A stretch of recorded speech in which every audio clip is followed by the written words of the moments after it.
Hello guys! So ngayon, magluluto tayo ng nilagang kamote.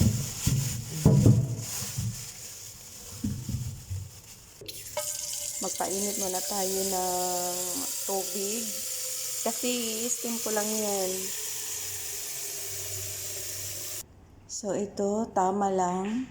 Painitin muna natin to guys bago natin ilagay ang kamote. Lagyan na natin ito pang steam. Kasi steam ko lang yun guys eh.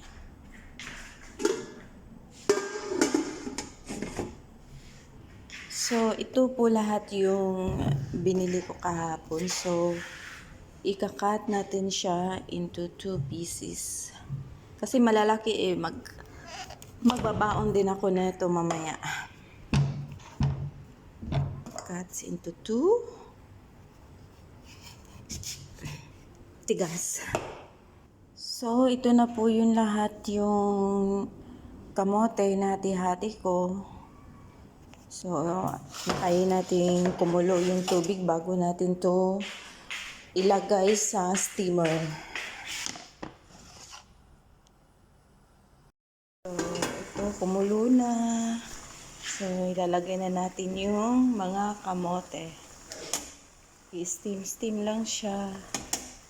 Kasi mas maganda kasi mas ano siya, yung texture ng kamote kapag i-steam kaysa lalagyan na diretso ng tubig. So yan, antayin nating maluto.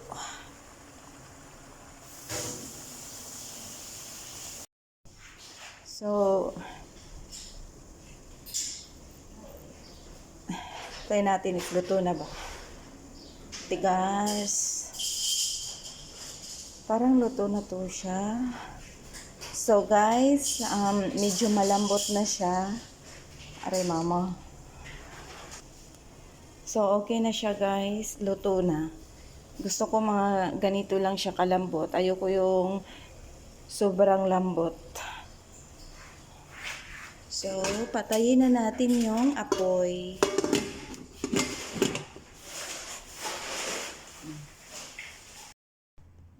Luto na. So, kakain na tayo.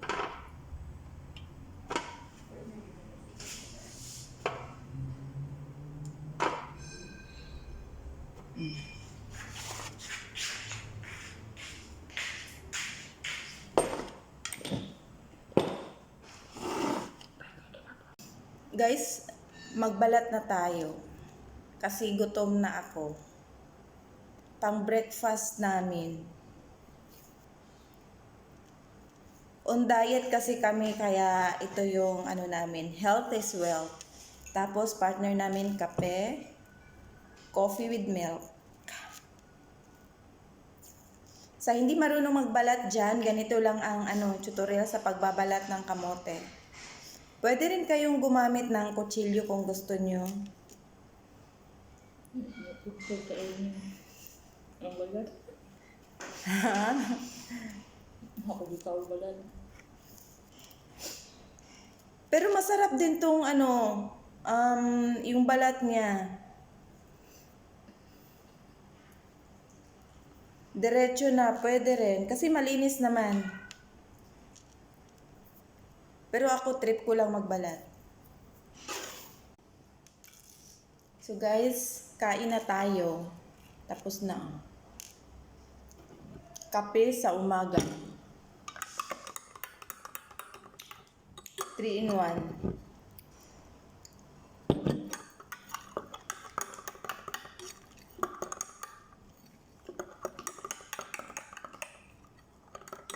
Sa mga kaway-kaway sa mga nagda-diet dyan,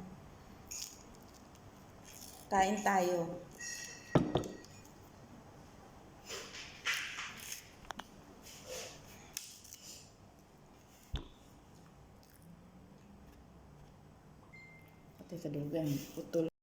So, nakapag-prepare na tayo ng baon. So, yan lang muna guys for today's video. See you tomorrow. Salamat sa panonood. Take care.